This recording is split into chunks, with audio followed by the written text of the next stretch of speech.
tous et toutes, bienvenue. Merci. À Bruxelles. Donc on va démarrer cette 18e édition polygonale. Moi je suis Marianita Palombo, je suis anthropologue et je suis maître de conférence en sciences humaines et sociales à Lille. Et puis je laisse la parole pour l'introduction, les retrouvailles à Emmanuel, et moi je vais reprendre pour lancer notre débat sur cette histoire de cohabitation qui est le thème de cette édition de Polygone. Bonjour, Emmanuel Dutrio, je suis architecte et maître de conférence à Paris-Val-de-Seine, chercheur à l'EFCO, dans la même école. Marianita me demande une introduction, mais elle me prend un brûle pour point. Donc, qu'est-ce qu'on peut dire? Comme vous avez remarqué, c'est la 18e édition de Polygonale, 18e en 18 ans, c'est-à-dire qu'il n'y a pas eu d'interruption, c'est quand même assez extraordinaire. C'est quand même les gens qui on en parle. C'est Polygonale pour... Je crois que dans le programme, on a prévu demain pour la majorité de Polygonale, parce que 18 ans, c'est la majorité.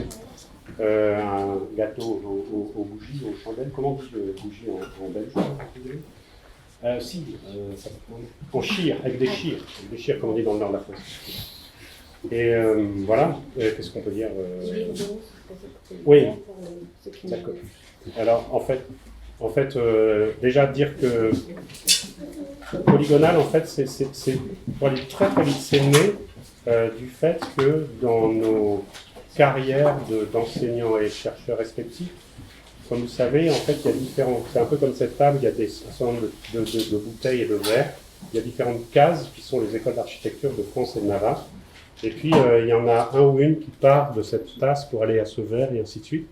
Et quand on mute, à un moment, c'était donc il y a 18 ans, on s'est dit c'est pas parce que l'un ou l'une d'entre nous s'en va d'une école qu'on ne doit pas continuer à travailler ensemble. Donc on s'est dit on peut essayer de réfléchir à la manière de continuer à réfléchir ensemble. C'était la première idée, au gré de nos mutations respectives. Donc il y a des points qui s'allument sur la carte et d'autres qui s'éteignent en fonction du fait qu'on apparaît ou disparaît de telle ou telle ville, école. Puis l'autre idée aussi, c'était de se dire on va se réunir une fois par an et systématiquement, au début on ne l'a pas vraiment conceptualisé, on l'a fait de façon un peu comme ça empirique. On s'est dit on va faire ce voyage systématiquement avec les étudiants, j'allais dire nos étudiants qui ne nous appartiennent pas, mais dire les étudiants qui nous accompagnent chaque année. Donc ça veut dire des étudiants qui peuvent être en projet, en séminaire, parfois des étudiants qui sont sortis de l'école, qui ne sont plus étudiants, voire Nantes. Et voilà. Et voilà. Et donc après, on s'est dit, après quelques temps, on a réfléchi, mais en fait ce qu'on fait c'est de la pédagogie, c'est de la recherche, et peut-être ça interroge les pratiques, on en reparlera, évidemment. Donc pédagogie, recherche, pratique, pluriel. Voilà. Et puis autre chose encore,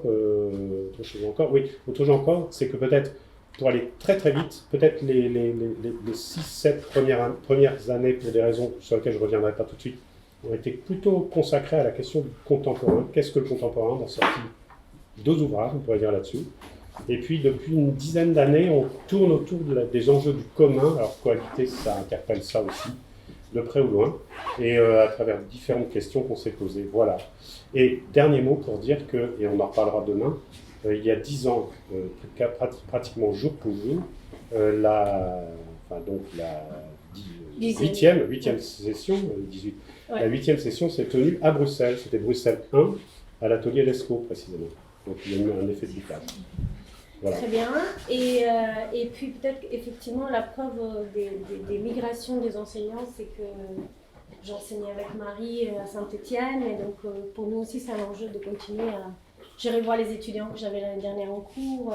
C'est vraiment une manière de montrer comment il y a des situations de rencontre, alors, pour compléter aussi vers des pratiques qui nous intéressent. Et donc à chaque fois, le lieu qu'on visite, c'est une manière d'aller visiter des situations de projet, des pratiques, des questionnements qui sont spécifiques. Et donc voilà, là je fais le lien, transition. Juste avec... un excuse-moi, on n'a pas dit qui était parmi tout ce monde. Donc il y a des étudiants et étudiantes de Saint-Étienne. Mais qui sont-ils? Levez la main. De Val-de-Seine, Paris-Val-de-Seine. des diplômés de Nantes. Et puis, Pas d'étudiants de Lille cette année. voilà. Et alors, plein d'autres. Oui, vas-y. Et donc des gens, donc, par exemple, il y a Carolina Menezes Ferreira, Val-de-Seine, Marie-Clémence Saint-Étienne, Romain Rousseau, Nantes, Elisabeth Mortamé, Val-de-Seine, FCO, de Nantes, Delphine Lewandowski, Val-de-Seine, Walter Simone, Val-de-Seine,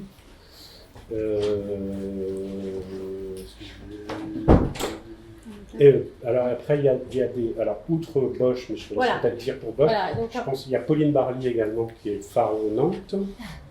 Je dis peut-être les filles pour Bosch. et puis plein Bosch. d'autres invités, personnes qui nous suivent de près ou de loin entre des praticiens, amis, proches et des gens qui vont présenter aujourd'hui ou les jours à venir.